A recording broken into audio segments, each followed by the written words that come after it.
Google, a word that has been popular in the vernacular of our day-to-day lives. It is this one word that holds the key to all the 5 W's and 1 H of our lives, which is what, where, why, when, who, and how.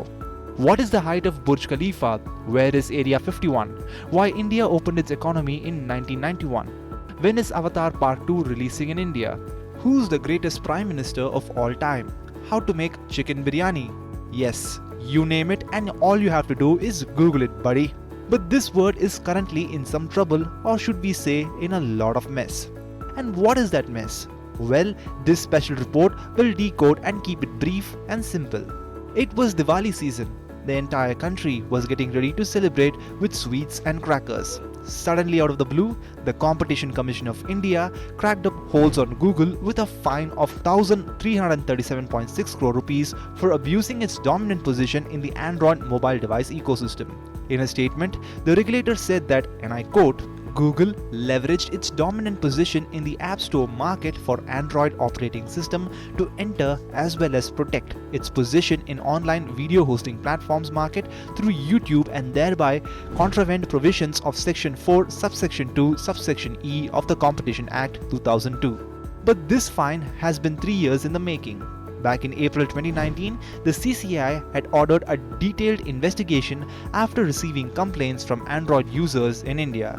After the probe, Google was accused of adopting anti-competitive practices, unfair and restrictive trade practices in the mobile operating systems. It further added that it was guilty of stifling competition and innovation in the market to maintain its dominance in its search, music, browser, app library and other key services as per reports.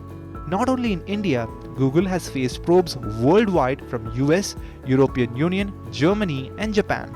For example, the European Union had fined Google 3.34 billion euros back in 2018. One of the reasons for this penalty is the imposition of one-sided contracts on devices and on app makers to ensure that its own products and applications maintain primacy in consumer usage and came in pre-installed as well as default options for the highest user preference. This includes mandatory pre-installation of entire Google Mobile Suite under MADA Mobile Application Distribution Agreement, and their prominent placement was to be imposition of unfair condition on device manufacturers.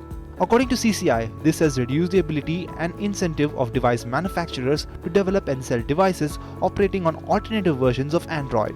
Not only that, it had also signed the Anti-Fragmentation Agreement, Android Compatibility Agreement, which means OEMs, that is, original equipment manufacturers, which have chosen to pre-install Google's apps on their mobile devices are restricted from manufacturing and marketing not only smart mobile devices but also any smart device on alternate versions of Android. This meant that OEMs and app developers were forced to use only applications of Google and not any other apps.